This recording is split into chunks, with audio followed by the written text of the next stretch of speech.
मुलांनो, आज आपण 9th लेसन बघणार आहोत. ॲग्रिकल्चर म्हणजे शेती. कॅन यू टेल, तुम्ही हे सांगू शकता का? See figure 9.1 and discuss the following questions. आता इथे हे 9.1 फिगर दिलेली आहे, ज्याचं नाव आहे अ हाऊस इन अ विलेज. एक खेडेगावातील घर दाखवलेलं आहे. तर ती फिगर बघा व्यवस्थित. काय दिसत आहे तुम्हाला? इथे हा माणूस शेतातून काम करून आलेला आहे. ही जी बाई आहे ती बकरीला चारा देत आहे. इथे कोंबड्या आहेत बघा, कुत्रा आहे, ही बाई आहे, ह्या आजी आहेत त्या दूध काढत आहेत. ओके, इकडे अजून कोंबड्या आहेत. गावाकडचं घर आहे, कौलाचं मातीचं घर आहे. हां, आणि ही शेतीची अवजारे इथे पडलेली आहेत. ठीक आहे, इकडे शेती आहे, डोंगर आहेत, छान मस्त घर आहे. आता आपण याच्यावर आधारित क्वेश्चन्स बघूयात. What all do you see in the picture? तुम्हाला या चित्रामध्ये काय दिसत आहे? जे मी आता तुम्हाला सांगितलं, एक शेतकऱ्याचं घर आहे, कौलाचं मातीचं. घरासमोर गुरे पाळलेली आहेत, त्याच्यामध्ये गायी आहेत, म्हैस आहे, बैल आहेत, कोंबड्या आहेत, शेळी, कुत्री पाळलेली आहेत, शेतीची अवजारे आहेत. ठीक आहे, तर असं हे घर आहे. Why has the family kept goats and hens? आता ह्या घराने, ह्या फॅमिलीने जे गोट्स, बकरी आणि कोंबड्या का पाळलेल्या आहेत? तर बकरी काय देते? दूध देते, आणि कोंबड्या अंडी देतात, म्हणून त्या पाळलेल्या आहेत. Which implements are seen in the picture? तर या चित्रामध्ये तुम्हाला शेतीची कोणती कोणती अवजारे दिसत आहेत? तर हे आहे नांगर म्हणजे प्लॉ, आणि हे आहे फावडे म्हणजेच त्याला स्पेड किंवा शॉवेल असं म्हटलं जातं. How are these implements used? मग आता या अवजारांचा शेतीच्या काय काय वापर होतो, कशासाठी वापर होतो? तर हा जो नांगर आहे, प्लॉ आहे, तर त्याने आपण पेरणी करताना म्हणजे सीड्स जेव्हा सो करतात ना, तर तेव्हा त्याचा वापर केला जातो. आणि हे फावडे आहे, तर ते शेतीच्या कामामध्ये माती हलवणे यासाठी त्याचा वापर केला जातो. In which major occupation type will the activity shown here be included? इथे तुम्हाला जे दिसणारं चित्र आहे किंवा ह्या ज्या ॲक्टिव्हिटीज आहेत त्या कशाशी संबंधित आहेत, कुठल्या उद्योगधंद्याशी संबंधित आहेत? तर हे प्रामुख्याने शेतीशी संबंधित आहेत. ओके, फार्मिंगशी रिलेटेड आहे. ठीक आहे. व्हॉट कुड be the main occupation of this people? या लोकांचा मेन उद्योगधंदा काय आहे? तर शेती, ॲग्रिकल्चर हाच याचा मेन ऑक्युपेशन आहे. Who could be the owner of the house? आता या घराचा मालक कोण आहे? तर हे जे दिसत आहेत ना, हे शेतकरी, हे फार्मर, तर हे त्याचे ओनर आहेत, मालक आहेत. Which product shown in the above picture do you use daily? आता या चित्रामध्ये जे दिसत आहे तर त्यातलं तुम्ही काय रोज वापरता? आता तुम्ही गावाकडचे असाल तर तुम्हाला हे सगळं चित्र दिसतं, तुम्हाला हे माहीत आहे की तुम्ही ह्या सगळ्या गोष्टी वापरता. जेव्हा गावाकडे राहत असाल तर शहरातल्या मुलांना याचा काहीच माहिती नसेल. जेव्हा सुट्टीला तुम्ही गावाला जाल तेव्हा अशा एखाद्या गावाला भेट द्या, म्हणजे तुम्हाला ह्या गोष्टी सगळ्या दिसतील. ठीक आहे. जॉग्राफिकल एक्सप्लेनेशन बघूयात, म्हणजे भौगोलिक स्पष्टीकरण. In the picture shown above we see a standing crop, a ploughshare etcetera. आता या चित्रामध्ये आपल्याला हे स्टँडिंग क्रॉप्स म्हणजे शेतामध्ये असलेलं जे रोप आहे, पीक आहे, ते दिसत आहे. प्लग शेअर म्हणजे हा नांगराचा फाळ दिसत आहे, एक्सेट्रा.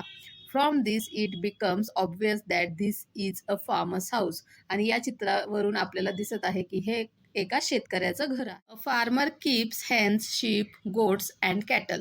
आता हा जो शेतकरी आहे तो कोंबड्या, शेळ्या, मेंढ्या आणि गुरे पाळतो. They are also seen in the picture. ते सुद्धा आपल्याला चित्रामध्ये दिसत आहे. He gets milk, eggs etcetera from them. त्याला त्यापासून दूध आणि अंडी भेटतात. He sells hens, goats to earn money. त्याचप्रमाणे तो कोंबड्या, शेळ्या ह्या विकतो सुद्धा स्वतः पैसे कमवण्यासाठी. He does all this for his subsistence. आता हे का करतो? तर शेतीसोबत काहीतरी उत्पन्नाचा मार्ग असावा म्हणून ते करत असतो. All these occupations depend on natural factors. आता हे जे तो सगळं करतो तर ते सगळं नैसर्गिक घटकांवर आधारित आहे. All this fall under agriculture. हे सगळं जे आहे ते शेती या व्यवसायाखाली येतं. These occupations are supplementary to the cultivation of crops. हे सगळे शेतीला पूरक व्यवसाय आहेत. म्हणजे शेतीसोबत ते केले जातात. Agriculture has a wide scope. ॲग्रिकल्चरला खूप स्कोप आहे, त्याची व्याप्ती खूप मोठी आहे. For our basic needs of food and clothing we make use of plants and animals. ज्या आपल्या मुख्य गरजा आहेत, जसं की फूड म्हणजे अन्न खाणे आणि क्लोथिंग म्हणजे कपडे घालणे, तर यासाठी आपण वनस्पती आणि प्राण्यांचा वापर करत असतो.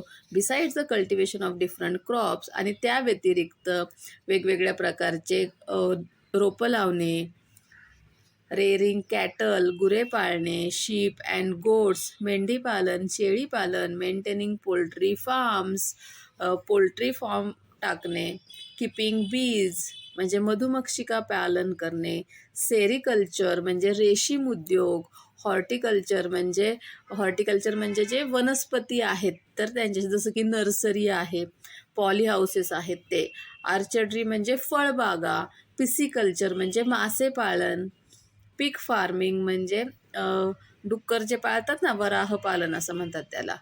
एमू फार्मिंग म्हणजे एमू हा एक पक्षी आहे, माहिती आहे ना तुम्हाला, शामरुख सारखा असतो, तर त्याचं पालन करणे आर इन्क्लुडेड इन ॲग्रिकल्चर.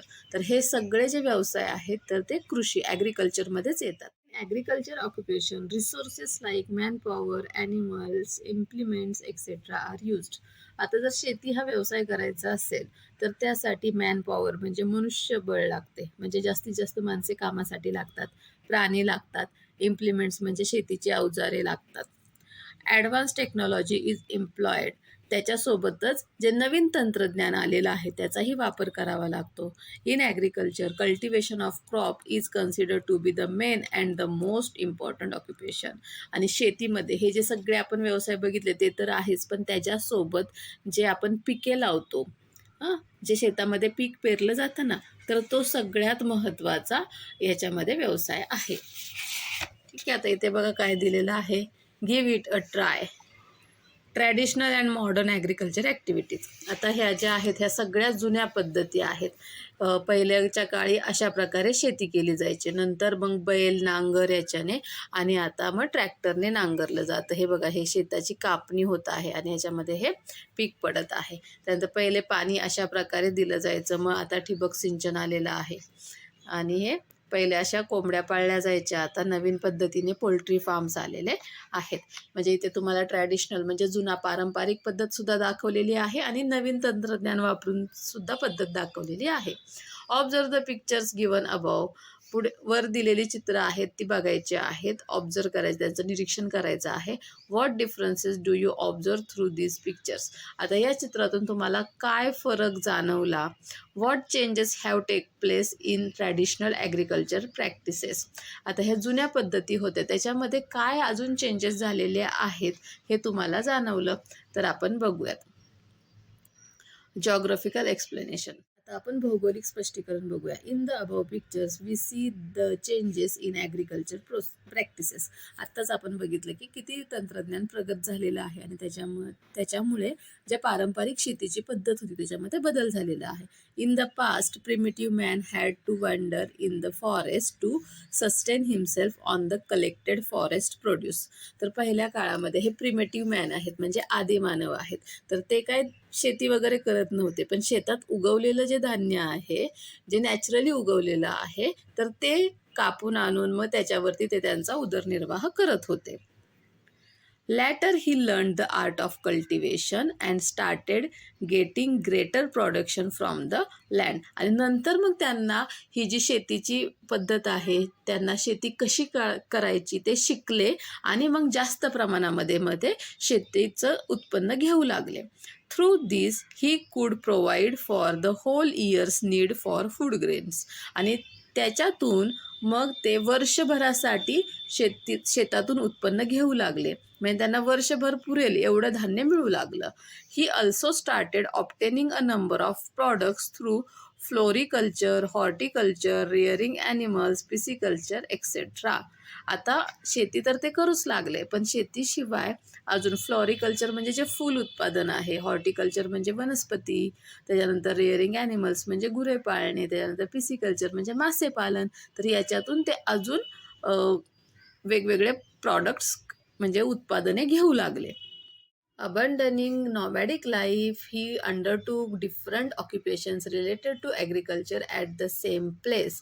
आता पूर्वीचे भटके जीवन सोडून हे जे आदिमानव होते ते एका ठिकाणी राहून शेती आणि त्याच्यासोबतच इतर व्यवसाय करू लागले. Now let us get introduce to the different occupation that come under the scope of agriculture. तर आता आपण शेतीसोबतच इतर जे दुसरे व्यवसाय आहेत तर त्याची माहिती घेऊया.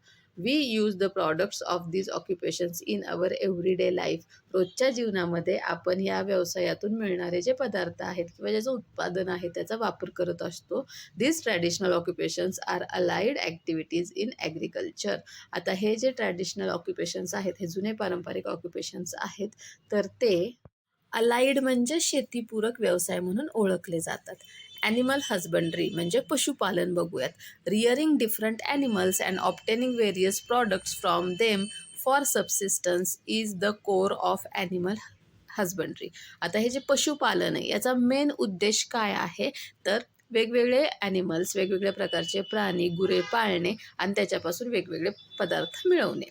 तर पहिलं बघूयात डेअरी फार्मिंग. डेअरी फार्मिंग म्हणजे गुरे पालन. Cows, oxen, buffaloes, etc. are reared for agriculture related work. तर काऊज म्हणजे गाई, ऑक्सन म्हणजे बैल आणि बफेलोज म्हणजे म्हैसी. तर यांचं पशुपालन, यांचं पालन केलं जातं शेतीच्या संबंधित कामासाठी. Rearing milch animals and animals which can be employed in farming is also an occupation. तर मिल्च म्हणजे काय, तर दुभती जनावरे म्हणजे ज्याच्यापासून आपल्याला दूध मिळू शकतं. तर अशा प्रकारचे प्राणी पाळणे, त्याचसोबत प्राणी म्हणजेच गुरे पाळणे आणि त्याचसोबत असे प्राणी की जे आपल्याला शेतामध्ये सुद्धा कामासाठी मदत करतील.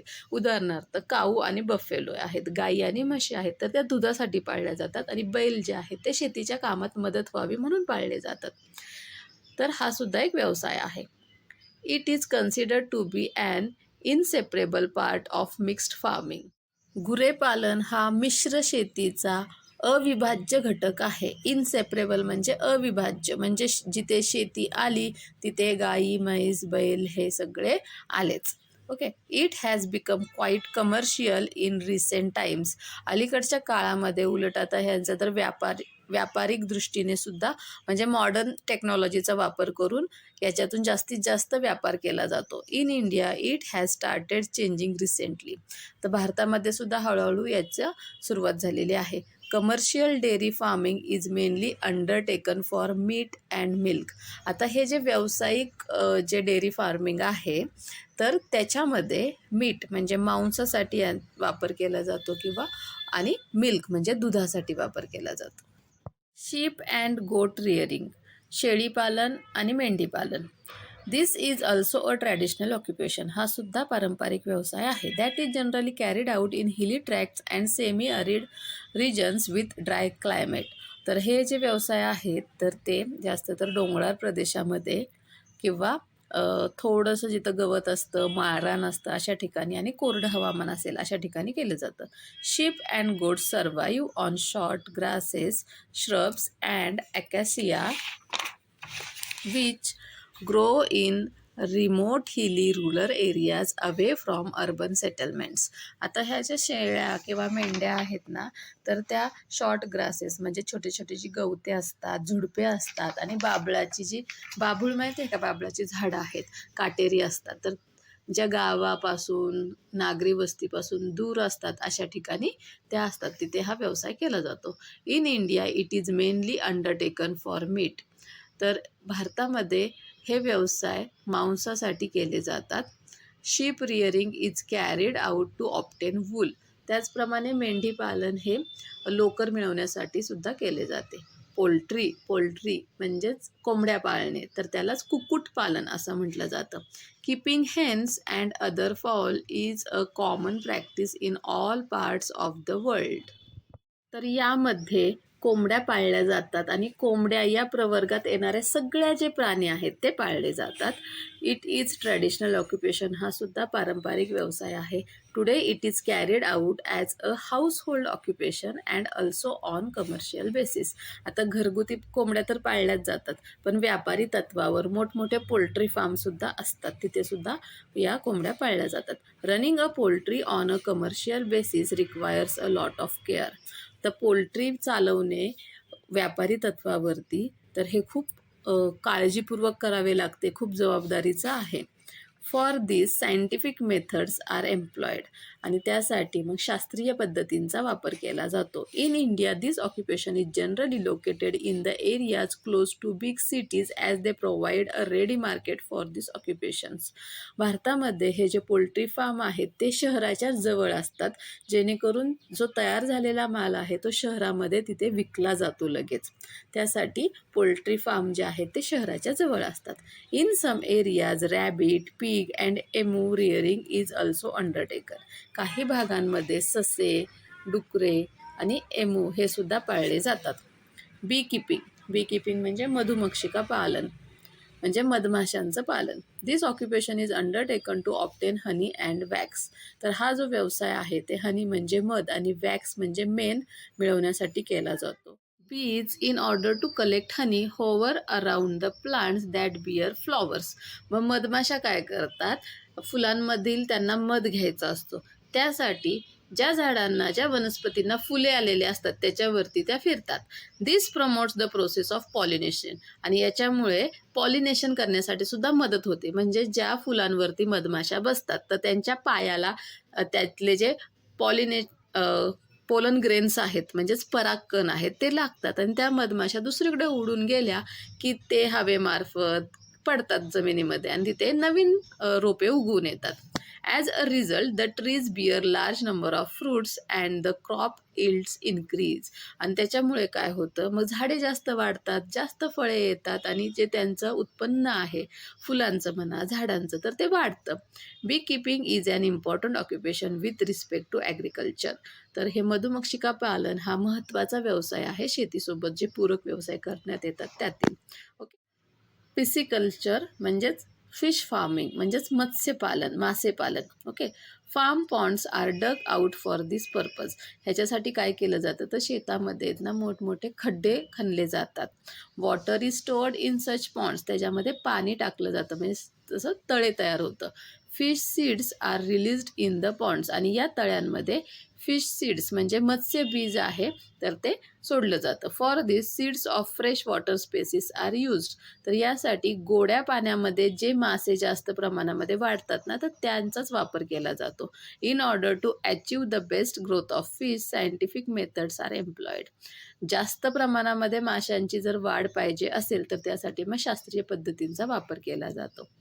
Fishing in open seas has a number of risk factors. समुद्रामध्ये जे ओपनली मोकळेपणाने जे मासेमारी करतात खुलेपणाने, तर त्याच्यामध्ये खूप रिस्क फॅक्टर्स असतात. बघा ना, एवढ्या मोठ्या समुद्रामध्ये बोट घेऊन जायचं म्हणजे जीवाची भीती असतेच की नाही. त्याचसोबत different types of fish and other aquatic organisms get caught in the fishing nets. त्याचप्रमाणे जे मासेमारी करण्यासाठी ज्या जाळं टाकलं जातं त्या जाळ्यामध्ये वेगवेगळ्या प्रकारचे मासे आणि अजून दुसरेसुद्धा प्राणी येतात. Separating them become a major task, आणि मग त्यांना वेगळं करणं हा खूप मोठा टास्क, हे काम वाढून जातं. All organisms do not fetch the same price. त्याचप्रमाणे जे सगळ्या प्रकारचे मासे आहेत त्यांची किंमत सारखी नसते. All these factors led to the rearing of specific type of fish species separately. आणि याच्यामुळेच मग अशा प्रकारे आपल्याला पाहिजे त्याच माशाची आपण पैदास करू शकतो किंवा त्यांची वाढ करू शकतो. Pisciculture developed out of these efforts, आणि याच्यामुळेच मग मत्स्यपालनाचा उदय झाला किंवा मत्स्यपालन उदयास आलं. वाम, रोहा, रावस, इंडियन सॅल्मन, कोलंबी, prawns etcetera are reared in fish farms. मग आता या फिश फार्मिंग मत्स्यपालनमध्ये वाम, रोहा म्हणजेच रहू, रावस आणि कोळंबी या माशांचं उत्पादन घेतलं जातं. सेरिकल्चर म्हणजेच रेशीम शेती. Silk thread is obtain from the cocoon of the silk moth. रेशीम किड्याच्या कोशापासून रेशीम धागे मिळवले जातात. These threads are very fine and strong and from these one can view soft silk cloth. तर हे जे रेशीम धागे असतात ते अत्यंत फाईन म्हणजे व्हेरी फाईन म्हणजे अत्यंत सूक्ष्म बारीक असतात आणि स्ट्रॉंग म्हणजे मजबूत असतात आणि त्याच्यापासून सुंदर असं मुलायम रेशीम वस्त्र निर्मिती करता येते. Getting silk thread from cocoons and manufacturing silk cloth are independent occupations. तर हा जो रेशीम धागा निर्मिती करणे ह्या कोशापासून रेशीम धागा निर्मिती करणे आणि रेशीम वस्त्र निर्मिती करणे या धाग्यापासून, तर हे सगळे स्वतंत्र व्यवसाय आहेत. They are not included in agriculture. तर त्यांचा कृषीमध्ये किंवा या शेतीमध्ये समावेश होत नाही. Different organization supply silk moth eggs to the farmers. वेगवेगळे जे संस्था आहेत तर त्यांच्यामार्फत शेतकऱ्यांना या किड्यांचं बीज पुरवले जाते. Leaves of mulberry trees are the main food for these silkworms. हे जे रेशीम किडे असतात तर त्यांचं जे मुख्य खाद्य आहे तर ते तुतीची मलबेरी लीव्ज. तर मलबेरी म्हणजेच तुती, तर त्या तुतींच्या झाडाचा जो पाला आहे तर ते खातात. Once planted, the mulberry trees survive for a minimum period of 15 years. तुतीचं झाड एकदा लावल्यानंतर ते 15 वर्षांपर्यंत जगतं. Hence the expenditure of planting the trees every year is saved. आणि म्हणून दरवर्षी काय ही झाडं लावावी लागत नाहीत, म्हणजे एकदाच तुम्हाला प्लांटेशन करावं लागतं तुतीच्या झाडांचं आणि मग हे रेशीम किड्यांचं बीज त्या झाडांच्या पाल्यावरती सोडलं की त्याच्यापासून मग त्यांचं धागा निर्मिती होत असते. ठीक आहे. तर मग याच्यामुळे काय होते तर 15 वर्ष हे झाड जिवंत राहते, त्यामुळे दरवर्षी जो लागवडीचा खर्च असतो तो वाचतो. ओके. आता आपण बघूयात नर्सरी. नर्सरी म्हणजे रोपवाटिका. In the last few years, the area under floriculture, cultivation of medicinal and aromatic plants and horticulture has increased. काही वर्षांमध्ये जी फळशेती आहे, फुलशेती आहे, औषधी वनस्पतींची शेती आहे किंवा ज्याच्यापासून छान अरोमा म्हणजे जे सुगंधित फुलं असतात तर त्यांची शेती, तर यांचं प्रमाण वाढलेलं आहे. This plantation require a high standard of seedlings, cuttings, bulbs and seeds. तर अशा प्रकारचं जर शेती करायची असेल म्हणजे रोपवाटिका चालवायची असेल तर त्यासाठी उच्च प्रतीचे चांगल्या प्रतीचे सीडलिंग्स म्हणजे रोपे लागतात, कटिंग्स म्हणजे कलम लागतात, बल्ब्स अँड सीड्स म्हणजे कंद आणि बिया लागतात. This has led to the development of nurseries. आणि मग त्याच्यामधूनच ह्या ज्या रोपवाटिका आहेत त्या तयार झाल्या. Nurseries gives good returns. तर याच्यामधून छान उत्पन्न मिळते. ओके. डू यू नो, तुम्हाला हे माहीत आहे का? ग्रीन हाऊस फार्मिंग म्हणजे हरितगृहातील शेती हा शेतीच्या अलीकडच्या काळातील विशेष प्रकार आहे.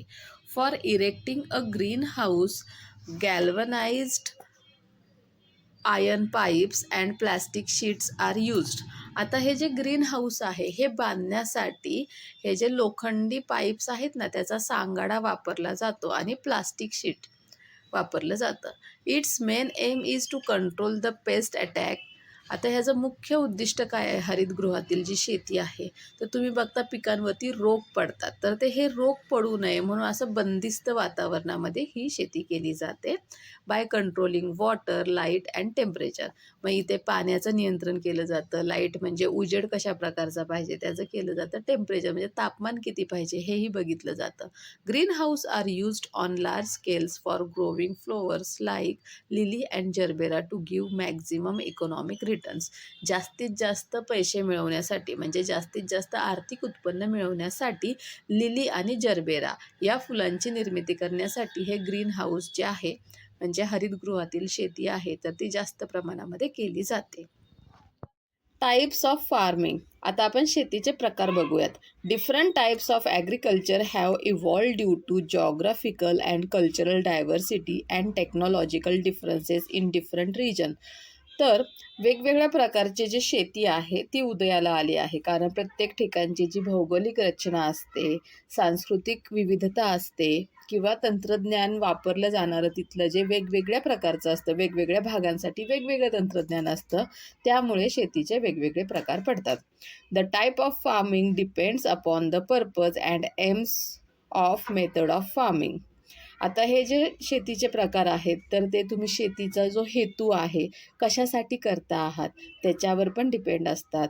द क्रॉप्स बीइंग कल्टिवेटेड, कोणती पिके घेता आहात, द टेक्निक यूज्ड, कोणत्या टेक्निक, कोणते तंत्रज्ञान वापरता आहात, लँड यूज, कशा प्रकारची जमीन वापरता आहात, तर याच्यानुसार सुद्धा शेतीचे प्रकार पडतात. Broadly the following types of agriculture can be identified. तर मुख्यत्वे करून खाली दिलेत ना हे जे शेतीचे प्रकार पडतात. आता बघा, टाईप्स ऑफ फार्मिंग. तर दोन प्रकारच्या शेती आहेत. सबसिस्टन्स फार्मिंग म्हणजे निर्वाह शेती. निर्वाह शेती म्हणजे काय, तर रोजच्यासाठी जे लागणारं शेतातून मिळणारं उत्पन्न आहे ते रोजच्या उदरनिर्वाह करण्यासाठी वापरलं जातं. आणि कमर्शियल फार्मिंग म्हणजे त्यातून पैसे कमवले जातात. आता सबसिस्टन्स फार्मिंगमध्ये intensive farming and shifting cultivation.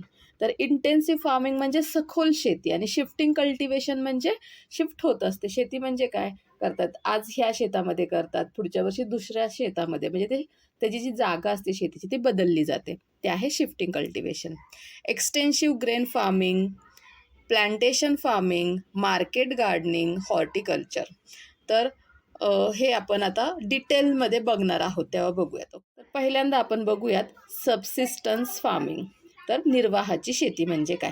Intensive farming and shifting cultivation are two types in traditional farming. तर पारंपरिक शेतीमध्ये इंटेन्सिव्ह फार्मिंग म्हणजे सखोल शेती आणि शिफ्टिंग कल्टिवेशन म्हणजे जी शेती चेंज होत राहते, जी जमीन चेंज होत राहते शेतासाठी, ती त्या प्रकारची शेती. तर intensive farming is carried out in one and the same farm for years together.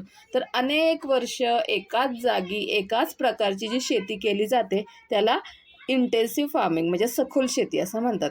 In shifting cultivation every year a new area is chosen for cultivation. आता शिफ्टिंग कल्टिवेशनमध्ये काय केलं जातं, तर शेतीसाठी दरवर्षी नवीन जागा निवडली जाते.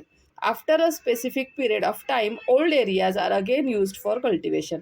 आणि काही ठराविक काळानंतर मग जुनी जी जागा आहे ती परत शेतीसाठी वापरली जाते. तर ह्याला म्हणतात शिफ्टिंग कल्टिवेशन. ओके. आता इंटेन्सिव्ह फार्मिंग बघूयात, म्हणजे सखोल शेती. Getting maximum production from a minimum area is the characteristic of intensive farming. आता ही जी सखोल शेती आहे, इंटेन्सिव्ह फार्मिंग आहे, तर त्याचं काय वैशिष्ट्य आहे, तर थोड्या जागेमध्ये जास्तीत जास्त पिकाचं उत्पन्न कसं घेता येईल, जास्तीत जास्त प्रमाणात पीक कसं घेता येईल, तर हे ह्या इंटेन्सिव्ह फार्मिंगमध्ये केलं जातं. Due to large population or limited availability of land per head holding is small. आता खूप जागा आहे का आपल्याकडे, नाही आहे. तर जागा कमी आहे पण आपली लोकसंख्या खूप आहे, त्याच्यामुळे काय होतं आहे की प्रत्येकासाठी शेती ही कमी पडते आहे. This type of farming is mostly seen in developing regions. जिथं विकास होत आहे, विकसित जागा ज्या आहेत त्या ठिकाणी अशा प्रकारची शेती केली जाते. Farm production is sufficient only for the requirement of the family. आणि आता हे शेतातून जे घेतलं जाणारं उत्पन्न आहे ते फक्त त्यांच्या कुटुंबापुरतं, शेतकऱ्याच्या कुटुंबाला वर्षभर पुरेल एवढ्या प्रकारचं धान्य होत असतं. In this type of farming the cultivator and his family are totally dependent on farming. या प्रकारच्या शेतीमध्ये जो शेतकरी आहे आणि त्याचं जे कुटुंब आहे ते संपूर्णपणे शेतीवरतीच अवलंबून असतं. As farm production is low, the economic condition of the cultivator is also poor. आणि हे शेतीचं उत्पन्न जे असतं ते कमी असतं, वर्षभर त्यांनाच पुरणारं असतं, म्हणजे त्यातून इतर त्यांना खर्चासाठी लागणारे पैसे भेटत नाहीत, फक्त त्यांची खाण्याची गरज भागते. म्हणून इथले जे शेतकरी असतात अशा प्रकारची शेती करणारे, तर त्यांचं जे कंडिशन असते, आर्थिक परिस्थिती असते, ती थोडी हलाखीची असते. Okay. In this type of farming mostly animate energy is used. आता अशा प्रकारच्या शेतीमध्ये जे शेतीसाठी ॲनिमल्स वगैरे वापरले जातात. Besides the cereals vegetables are also grown to some extent. आता ह्याच्यामध्ये फक्त सिरियल्स म्हणजेच पिकंच घेतली जातात का, तर त्यासोबत लागणाऱ्या भाज्यासुद्धा घेतल्या जातात. ठीक आहे. आता बघूयात शिफ्टिंग कल्टिवेशन. तर शिफ्टिंग कल्टिवेशन म्हणजे स्थलांतरित शेती. Shifting cultivation is a primitive type of cultivation. This type of cultivation is practiced in the tropics in densely forested area or hilly tracts. तर आता अशा प्रकारची जी शेती आहे तर ती जिथं हिली एरिया आहे किंवा खूप जास्त झाडे आहेत त्या ठिकाणी केली जाते. The farmer initially select a piece of land in the forest. मग याच्यामध्ये शेतकरी काय करतात, सुरुवातीला जंगलातील किंवा रानातील एक जागा आहे ती निवडतात. In order to make it cultivable he clears the land by cutting down the trees, plants, removing the shrub and grass.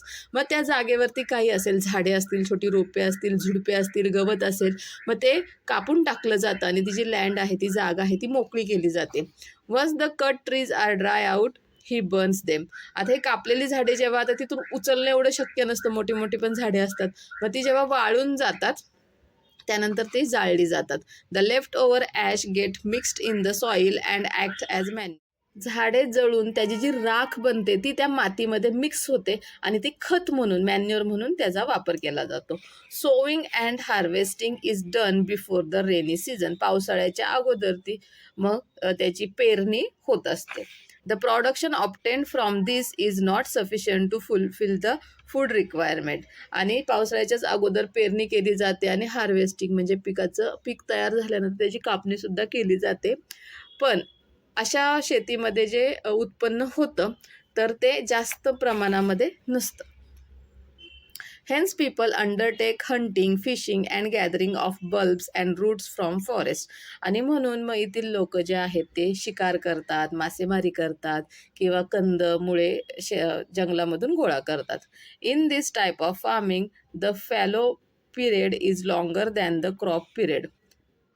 Fallow period म्हणजे पडीक कालावधी, म्हणजे त्यावेळेस शेतामध्ये काहीही पीक नसतं.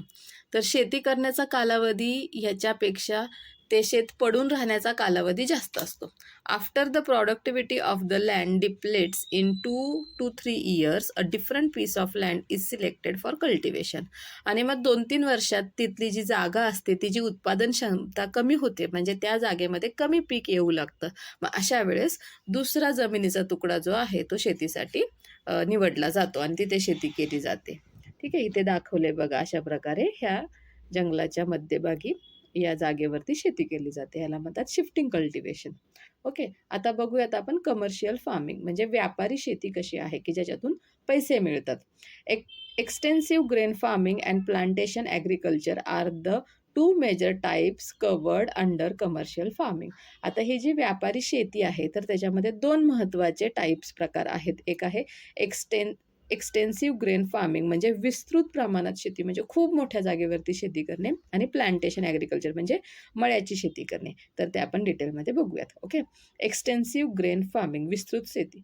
Form size is greater than 200 hectares. आता ही जी शेतीची जागा असते ती 200 हेक्टरपेक्षा जास्त असते.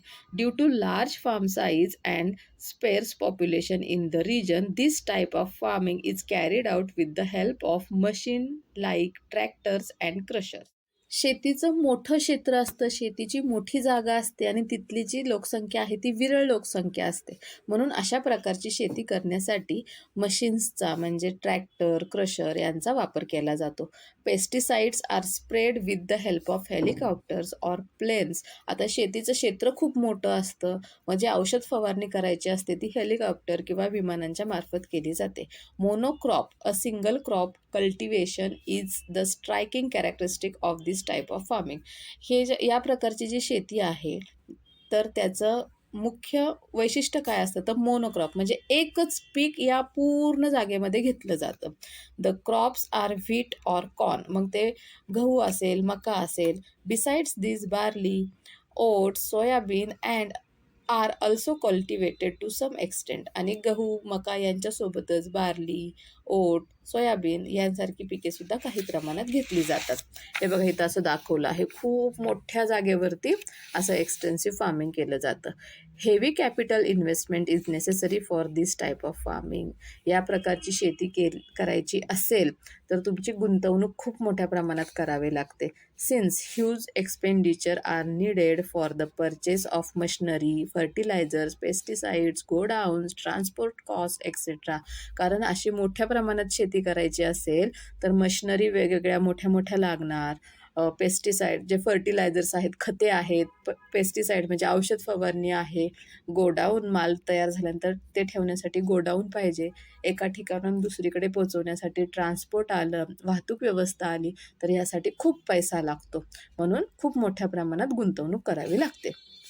The problems in extensive grain farming are droughts, attack by pests, locusts, etc. and market fluctuations. तर दुष्काळ पडणे, कीटकांचा प्रादुर्भाव होणे पिकावरती, किंवा लॉकस्ट म्हणजे टोळधाड पडणे, किंवा बाजारामधील चढ उतार, एखादं पीक घेतलं आणि त्याला जास्त रेटच नसेल तर खूप मोठ्या प्रमाणात नुकसान होऊ शकतं. तर हे या विस्तृत शेतीचे प्रॉब्लेम्स आहेत. This type of farming is carried out in the temperate grassland reasons.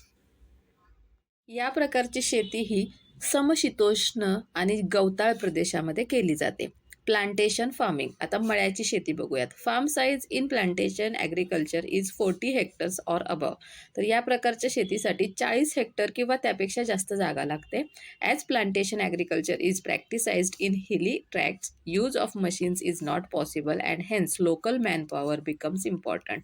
आता ही जी शेती आहे मळ्याची शेती, तर ती हिली ट्रॅक्ट्समध्ये म्हणजे डोंगराळ भागामध्ये केली जाते आणि म्हणून तिथे मशिनरी पोचू शकत नाही. त्यासाठी मग तिथले जे स्थानिक लोक आहेत त्यांची मदत घेतली जाते. मनुष्यबळाचा वापर केला जातो. The crop for which the geographical conditions are favourable is planted. तिथल्या भौगोलिक रचनेनुसार कोणतं पीक जास्त प्रमाणात येईल त्या प्रकारचं पीक तिथे लावलं जातं. This is a single crop cultivation practice too. ही सुद्धा सिंगल क्रॉप कल्टिवेशन म्हणजे एकच पीक तिथे घेतलं जातं. एक पीक पद्धतीची शेती आहे. This type of agriculture does not produce food grains. तर याच्यामध्ये अन्नधान्याचं उत्पादन केलं जात नाही. ओन्ली कमर्शियल क्रॉप्स म्हणजे ज्याच्यातून आर्थिक नफा, पैसे भेटतील अशा प्रकारची पिके तिथे घेतली जातात. जसं की टी म्हणजे चहा, rubber, coffee, coconut, cacao, spices etcetera are planted. मसाल्याचे पदार्थ, नारळ, कॉफी अशा प्रकारची शेती तिथे घेतली जाते. This type of farming began and spread mostly during the colonial period. आता जेव्हा वसाहती निर्माण झाल्या ना, म्हणजे माणूस पहिला जंगलामध्ये राहायचा, मग त्याच्यानंतर तो वस्ती करून राहू लागला, तर तेव्हा या प्रकारच्या शेतीची सुरुवात झाली. It is practised in the tropics. म्हणजे वेगवेगळ्या भागांमध्ये ही शेती केली जाते अशा प्रकारची.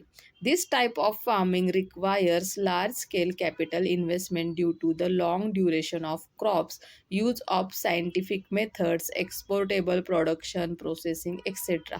आता या प्रकारच्या शेतीमध्ये जी तुमची इन्व्हेस्टमेंट आहे, गुंतवणूक आहे, ती पण खूप मोठ्या प्रमाणामध्ये करावी लागते. कारण ही जी पिके आहेत ही 4 महिन्यात 6 महिन्यात तयार होत नाहीत. तर याचं जे ड्युरेशन आहे, याचा जो कालावधी आहे पीक येण्याचा तो जास्त असतो. त्याचप्रमाणे याला सायंटिफिक मेथड, शास्त्रीय पद्धती वापराव्या लागतात. एक्सपोर्ट करावं लागतं किंवा त्याच्या प्रोडक्शनवरती प्रोसेसिंग करावी लागते. त्याच्यामुळे मग ह्याची जी गुंतवणूक आहे ती जास्त प्रमाणामध्ये जी किंमत आहे म्हणजे जास्त प्रमाणामध्ये पैसे गुंतवावे लागतात. Climate, manpower, deterioration of environment, economic and managerial problems are the major issues faced by this type of agriculture. आता ही जी मळ्याची शेती आहे त्याला हवामान, मॅनपॉवर म्हणजे बळ, पर्यावरणाचा ऱ्हास, आर्थिक आणि जे व्यवस्थापन करायचं आहे त्याच्यामध्ये येणारे जे प्रॉब्लेम्स आहेत, तर हे सगळे इश्यू फेस करावे लागतात. This type of agriculture is practised in India and other South Asian countries, Africa, South and Central America etcetera. तर या भागांमध्ये, या देशांमध्ये याचं मळ्याची शेती केली जाते. Okay, use your brain power. जरा डोके चालवा बरं. Why does extensive commercial farming need more capital.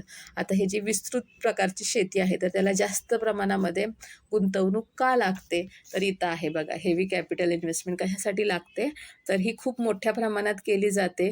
त्यासाठी मशिनरी जास्त लागतात, त्याच्यानंतर फर्टिलायझर्स, खते लागतात, पेस्टिसाइड्स, औषध फवारणीसाठी खूप जास्त कॉस्ट जाते.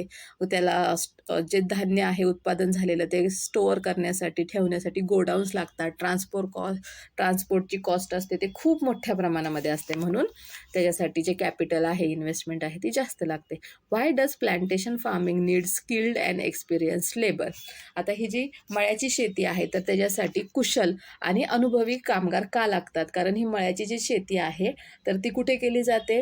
तर जिथे हिली एरिया वगैरे आहेत ना, त्या ठिकाणी केली जाते. मग तिथे मशिनरी पोहोचू शकत नाही. मग तिथे कोण लागतात? तर माणसेच लागतात आणि ते कुशल माणसे लागतात, ज्यांना खूप अनुभव आहे अशा प्रकारे.